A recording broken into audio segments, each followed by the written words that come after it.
The Golden Touch. Once upon a time, in a palace made of marble and silk, lived King Gildan. He was the wealthiest man in the whole wide world.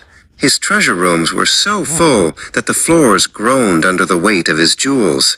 Yet, no matter how much he had, King Gildan always wanted more. He spent his days staring at his yellow coins, wishing the whole world could be as bright and shiny as his gold. Deep in the belly of the castle, King Gildan sat in his counting room. He ran his fingers through piles of gold dust and stacked heavy bars of bullion. "Gold is the most beautiful thing in existence," he whispered to the cold, quiet walls.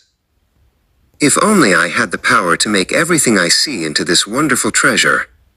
He forgot that the sun was warm and the grass was soft. He only cared for the shimmer of metal. Suddenly, the room filled with a light even brighter than gold. A mysterious figure named the Luminous One appeared before the king. "You have much, King Gildan," the spirit said, his voice echoing like a chime. "But your heart hungers for more. I shall grant you a gift. From this moment on, everything you touch shall turn into the purest gold." Gildan gasped with delight, his eyes wide with excitement. To test his new power, King Gildan reached out and tapped a simple wooden stool. Instantly, the brown wood turned into heavy, glittering gold. He touched the stone walls, and they transformed into shining yellow plates. He laughed and danced around the room, touching his bedspread, his slippers, and his books. Everything became hard, bright, and incredibly expensive. He felt like the luckiest man who had ever lived. The king wandered into his magnificent gardens. He loved his roses, which were famous for their sweet scent and velvet petals. But today, he thought they would look better as gold. He walked from bush to bush, tapping the flowers. One by one, the red and pink roses stiffened and turned into solid gold. They no longer smelled like perfume, and they no longer swayed in the breeze, but Gildan didn't mind. Soon, the king grew hungry and sat down for a feast. He picked up a piece of fresh bread, but as soon as his fingers brushed the crust, it turned into a hard gold bar. He tried to take a sip of cool water, but the liquid froze into solid gold as it touched his lips. He picked up a purple grape, and it became a golden marble. King Gildan began to feel a tiny shiver of fear. He was the richest man, but he could not eat. Just then, his daughter, Princess Elara, ran into the room. She was the light of his life and his most precious treasure. She was crying because her favorite roses in the garden had become hard and scentless. "Father, what has happened to the flowers?" she sobbed. She didn't care about wealth. She only cared for the beauty of living things. Seeing his daughter so sad, King Gildan forgot about his power. He rushed to her and gathered her into a big fatherly hug to comfort her.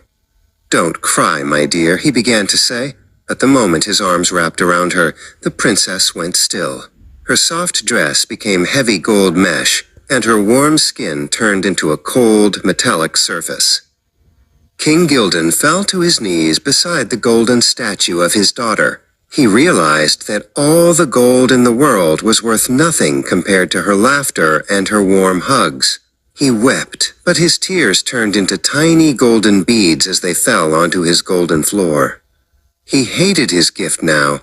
It was a curse that had taken away the only thing he truly loved.